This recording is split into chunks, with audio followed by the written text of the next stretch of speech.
आप सभी को जय मसीह की बाइबल ट्रुथ स्टडी में आप सभी का स्वागत है। आज एक नए विषय में जो आज हम लोग सीखेंगे वो है प्रार्थना। प्रार्थना के विषय में हमारे मन में बहुत सारा सवाल आता है, जैसा प्रार्थना क्या है, प्रार्थना कैसा करना चाहिए, प्रार्थना करने से फ़ायदा क्या होगा, प्रार्थना कौन सी जगह में होना चाहिए। आए हम सीखेंगे। इस बाइबल स्टडी के द्वारा ना हम ये कोशिश करेंगे कि इन सारे सवालों का जवाब हम बाइबल के द्वारा मिल जाए। तो पहला सवाल, प्रार्थना क्या है? आसान तरीका से हम लोग देखने से मिलता है, प्रार्थना मतलब ईश्वर से बात करना। एक वचन इस तरह लिखा है, मैं वो पढ़ के आप लोगों को सुनाऊंगा। वो लिखा है फिलिपियों के नाम से पौलुस के पत्र में लिखा है, अध्याय 4 वचन संख्या 6 में लिखा है, किसी बात की चिंता ना करे, हर जरूरत में प्रार्थना करे और विनय तथा धन्यवाद के साथ ईश्वर के सामने अपने निवेदन प्रस्तुत करे। हालेलुया। मतलब जब जरूरत होता है तभी हम प्रार्थना करते हैं, है कि नहीं? हालेलुया। मतलब यहाँ प्रभु कहता है चिंता ना करो, सिर्फ प्रार्थना करो।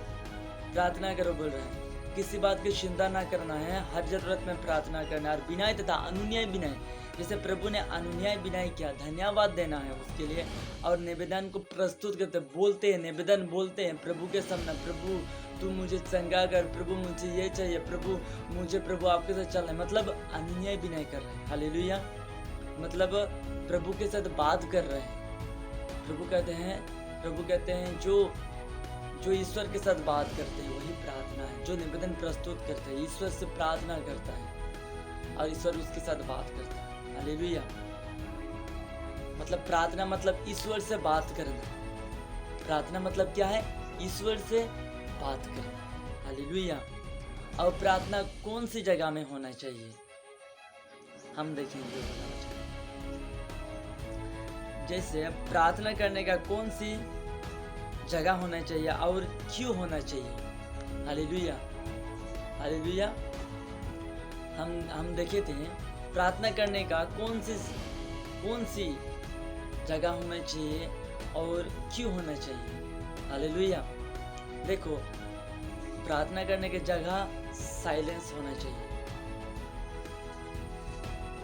प्रार्थना करने की जगह एकांत होना चाहिए। Silence place, we need silence place to pray. यदि साइलेंस प्लेस क्यों हम चुनते हैं, प्रभु क्यों साइलेंस प्लेस को चुना, हम वो वचन सुनेंगे। जैसे लूकस सुसमाचार में भी हम पढ़ते हैं, मार्कुस का भी हम सुने हैं। जैसे लिखा है मार्कुस सुसमाचार अध्याय 1 का 35 में लिखा है और लूकस चैप्टर 9 का 18 में भी इस तरह लिखा है। मैं मार्कुस वाला पढ़ता हूँ। ईसा बहुत सवेरे उठकर घर से निकलकर किसी एकांत स्थान पर प्रार्थना करते रहे। एकांत स्थान पर जैसे लूकास का 9 का 18 में भी इस तरह ही लिखा है, वो एकांत में प्रार्थना करता था। वो वाला वचन इस तरह लिखा है, लूकास सुसमाचार में पढ़ता हूँ वाला वचन, लूकास सुसमाचार अध्याय 9 वचन संख्या 18। वो वाला वचन इस तरह लिखा है, ईसा किसी दिन एकांत में प्रार्थना कर रहे थे। एकांत में। हालेलुया। तो एकांत में हम लोग क्यों प्रार्थना करते हैं? मतलब कोई डिस्टर्ब नहीं होना चाहिए। यदि मान लो आपके पास आप किसी के साथ बात कर रहे हैं और आपके साइड में कोई लोग आके वो लोग बात करेगा तो आपको डिस्टर्ब होगा कि नहीं होगा? हालेलुया। डिस्टर्ब होगा ना मेरे प्रिय भाई बहनों, डिस्टर्ब होगा, जरूर होगा। उसी प्रकार प्रभु ने कहा एक एकांत स्थान पर चुनो। हालेलुया। ताकि कोई डिस्टर्ब ना हो, सिर्फ प्रभु के साथ प्रार्थना करना, उसके साथ बात करना। हालेलुया। जैसे हम एक वचन पढ़ते हैं, मत्ती का पत्र अध्याय 6 वचन संख्या 6 में लिखा है, जब तुम प्रार्थना करते हो तो अपने कमरे में जाकर द्वार बंद कर लो और एकांत में अपने पिता से प्रार्थना करो। तुम्हारे पिता जो एकांत को भी देखता है तुम्हें पुरस्कार देगा। हालेलुया। मतलब जब तू प्रार्थना करे तो एकांत में जाना है, साइलेंस में जाना है। बोल रहे अब द्वार बंद करना मतलब चिंता को बंद करना, गंदे सोच विचार को, जितना तकलीफ आ रहा है उसको बंद करना और प्रभु में लगना, प्रभु से निवेदन करना। जब हम पढ़े थे ना फिलिपियों के नाम से पौलुस के पत्र में अध्याय 4-6 में पढ़े थे, हर जरूरत में प्रार्थना करो बिना तथा ईश्वर के सामने अपने निवेदन प्रस्तुत करना है, निवेदन को बोलना है, निवेदन को प्रस्तुत करना है। प्रभु मेरे जीवन में ऐसे हो रहा है, मैं बढ़ नहीं पर मेरे बल बच्चे ऐसे, मेरे सांग ऐसे, मेरे पत्नी ऐसे, मेरे पति ऐसे है, मेरा टीचर ऐसा है, मेरा गुरु ऐसा है, मेरे फादर ऐसा है, मेरा सिस्टर ऐसा है, मेरे ऐसे ऐसा निवेदन को प्रस्तुत करना है। Hallelujah hallelujah. हम लोग निवेदन नहीं बोलते तो प्रभु नहीं सुनता है, बोलना पड़ता है, अनुन्याय विनय करना पड़ता है। यदि मैं किसी के जहाँ जाकर नहीं बोलूँगा तो वो मेरा बात मानेगा नहीं मानेगा। उसी प्रकार हमको जहाँ जाकर बोलना, एक बार नहीं सुन रहे तो जाओ 2 बार जाओ, 2 बार नहीं सुने 3 बार जाओ, 3 बार नहीं सुने तो 4 बार जाओ, 4 बार में तो सही जरूर सुनो। जिसे लिखा है यिर्मयाह ग्रंथ अध्याय 33 का 3 में इस तरह लिखा है, यदि कोई मुझे पुकारेगा तो मैं तुम्हें उत्तर दूंगा और वैसे ही मैं महान तथा रहस्यवाद बताऊंगा जिन्हें तुम नहीं जानते। पुकारने से ही आपको मालूम चले कि वो रहस्यवाद क्या है। हालेलुया, जोर से बोले हालेलुया हालेलुया। और प्रार्थना करने से क्या फायदा होता है मैं आपको बताऊं। Hallelujah hallelujah. जैसे हम पढ़े थे सामुएल के ग्रंथ में, पहला सामुएल अध्याय 1 में पढ़े, पहला सामुएल 1 फर्स्ट सामुएल 1 वर्सेस हम लोग 12 से पढ़ के आएंगे, 12 से 18 तक। प्रार्थना करने से क्या होता है। जब वह बहुत देर तक प्रभु से प्रार्थना करती रही तो एली उसका मुख देखने लगा और धीमे स्वर से बोलती थी।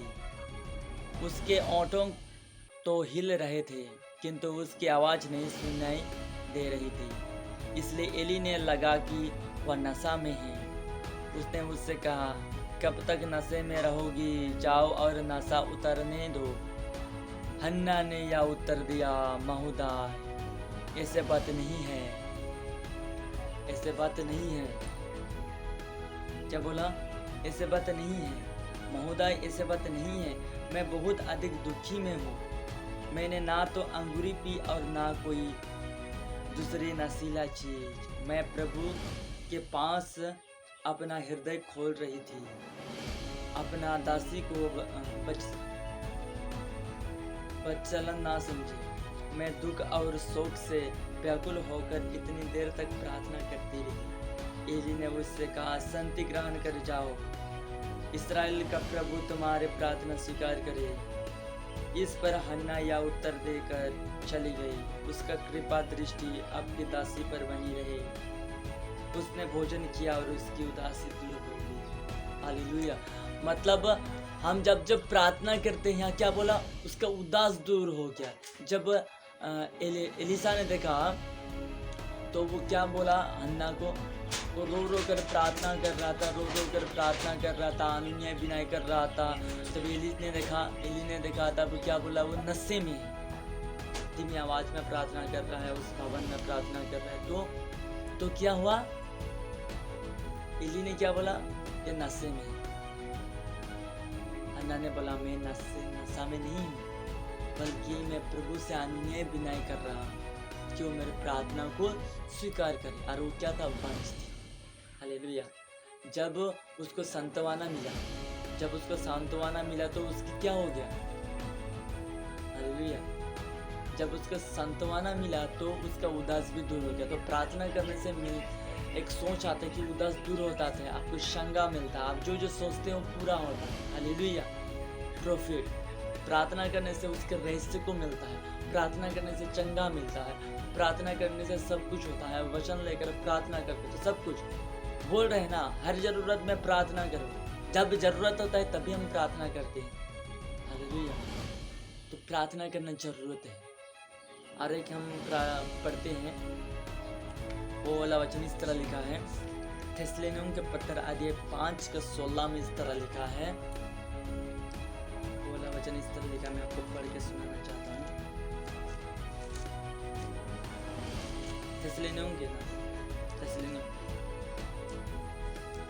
अध्याय 5:16 में, आप लोग हर समय प्रसन्न रहे, निरंतर प्रार्थना करते रहे, सब बातों के लिए ईश्वर को धन्यवाद दे, क्योंकि ईसा मसीह के अनुसार आप लोगों के विषय में ईश्वर की इच्छा यही है। ईश्वर की इच्छा यही कि हम लोग प्रसन्न रहे, खुशी में रहे। और क्या करें बोल रहे हैं, निरंतर प्रार्थना करें। निरंतर मतलब हर समय प्रार्थना प्रार्थना प्रार्थना, ये वाला नहीं। काम में जाओ, याद करो, जहाँ भी जाओ प्रभु के नाम को लेके जाओ, प्रार्थना करो। क्योंकि जब मैं काम में है, काम में करते करते भी तुम प्रार्थना कर सकते हो। जैसे हम पढ़े थे एक वचन प्रेरित चरित्र अध्याय 1 का 14 में इस तरह लिखा है। प्रेरित चरित्र में हम पढ़ते हैं, वो वाला वचन इस तरह कहते हैं, जैसे माता मरियम का बारे में लिखा है। वो वाला वचन इस तरह लिखा है प्रेरित चरित्र। ये सब एक हृदय होकर मरिया, ईसा की माता मरियम तथा उनके भाइयों के साथ प्रार्थना में लगे रहते थे। क्या माता मरियम प्रार्थना नहीं कर रहा था, सिर्फ प्रार्थना में लगे रहते थे? काम भी कर रहा था, प्रार्थना भी कर रहा था। हालेलुया। ये मत सोचना कि मैं प्रार्थना ही करता रहूं, काम भी करना। हालेलुया, जो से बोले हालेलुया। और हम लोग प्रार्थना करने नहीं जानते तो हमें कौन सिखाता है? प्रभु ने जैसे लूका चैप्टर अध्याय 1 से 13 तक हमें सिखाया है। कहा है, जब प्रभु प्रार्थना कर रहा, एकांत में प्रार्थना कर रहा था, तो शिष्यों ने आकर बोला, प्रभु हमें भी यूहन्ना की जैसा हमें प्रार्थना करने सिखाए, जैसे यूहन्ना ने अपने शिष्यों को सिखाया। तब प्रभु ने भी उसको सिखाया, हे हमारे पिता, तेरे नाम पवित्र माना जाए, तेरे राज्य आवे, तेरी इच्छा जैसे स्वर्ग में है वैसे इस पृथ्वी पर भी पूरी हो। हमारे प्रतिदिन का आहार आज हमें दे, और हमारे अपराध में क्षमा कर, जैसे हम भी अपने अपराधियों को क्षमा किया है। हमको परीक्षा में न डाल, परंतु बुराई से बचा। आमीन। ऐसे प्रार्थना करना। हालेलुया। अनुन्याय विनय करना। Hallelujah, hallelujah. और हम लोग प्रार्थना करने इस तरह नहीं जानते तो हमें कौन सिखाता है? जैसे हम पढ़ते हैं रोमियो का पत्र अध्याय 8 का 26 में इस तरह लिखा है।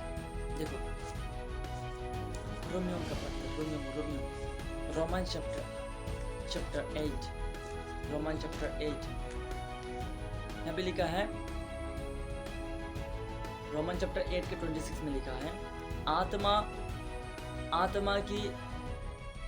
आत्मा भी हमारे दुर्बल में हमारी सहायता करता है। हम यह नहीं जानते कि हमें कैसे प्रार्थना करना है, किंतु हमारे अस्पष्ट आहों द्वारा आत्मा स्वयं हमारे लिए विनती करता है। आत्मा हमारे लिए प्रार्थना करता है। जैसे हम पढ़े थे लूका चैप्टर 11 का, हम प्रार्थना के बारे में सीखा था। 11 का 13 में हम पढ़ते हैं, बुरे होकर भी तुम अपने पुत्र को सहज ही अच्छी चीज दे सकते तो तुम्हारे मांगने वाले पिता पवित्र आत्मा क्यों ना देगा। उस प्रार्थना में है। जैसे हम पढ़े थे लूका चैप्टर 11 में हम पढ़ते हैं, वो वाला वचन इस तरह लिखा है। लूका अध्याय 11 हम प्रार्थना के प्रभाव को देखते हैं। अध्याय 9 से लिखा है, और मत्ती का 7 में लिखा है, मांगो तो तुम्हें दिया जाएगा। यहाँ 11 का 9 में भी लिखा है, मांगो तो तुम्हें दिया जाएगा, ढूंढो तो तुम्हें मिलेगा, खटखटाओगे तो तुम्हारे लिए खोला जाएगा। बोल रहे हैं, खटखटाओ तो तुम्हारे लिए खोला जाएगा। और प्रार्थना में मांगने का एक तरीका है विश्वास करना। Hallelujah, hallelujah. प्रार्थना तो कर रहे हैं। एक वचन इस तरह कहते हैं, याकूब पत्र में कहा है, तुम लोग अच्छे से प्रार्थना नहीं करते, इसलिए तुम्हारे पास कुछ नहीं होता। अब प्रार्थना में तुम मांगते भी हैं तो तुम बड़ा बड़ा चीज का मांग करते हैं। हालेलुया। वो वचन याकूब पत्र में लिखा है, याकूब पत्र अध्याय 4 का 2 का बी पार्ट में लिखा है, आप प्रार्थना नहीं करते इसलिए आप लोगों के पास कुछ नहीं होता। कुछ होने के लिए क्या करना पड़ता है? प्रार्थना करना पड़ता है। हालेलुया।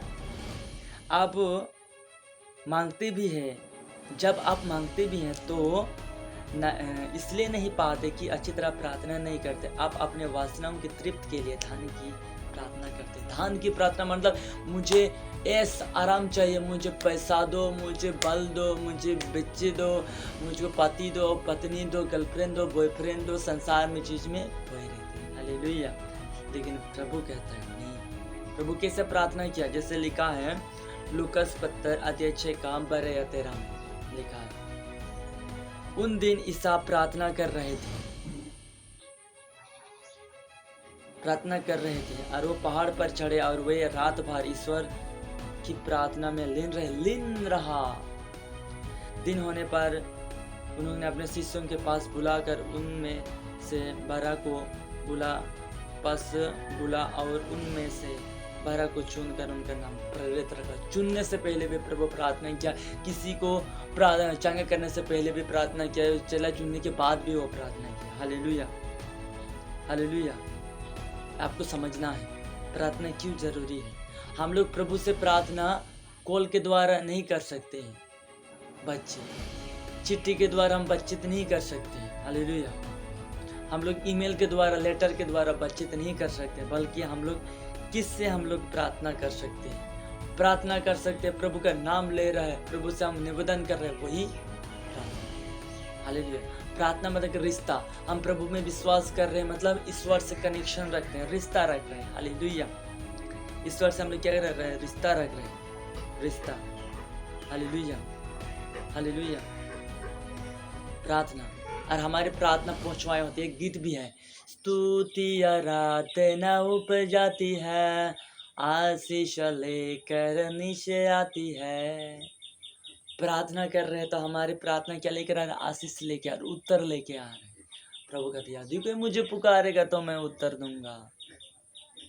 Hallelujah, hallelujah. कनेक्शन बनाना है, कॉन्वर्सेशन करना है, प्रभु यीशु के साथ कॉन्वर्सेशन करना है, ताकि हमारे प्रार्थना सुनवाई होती है। हालेलुया। आज आप लोग सीख गए हैं प्रार्थना क्या है। प्रार्थना मतलब ईश्वर से कनेक्शन करना, और हम लोग पढ़ते हैं। हालेलुया।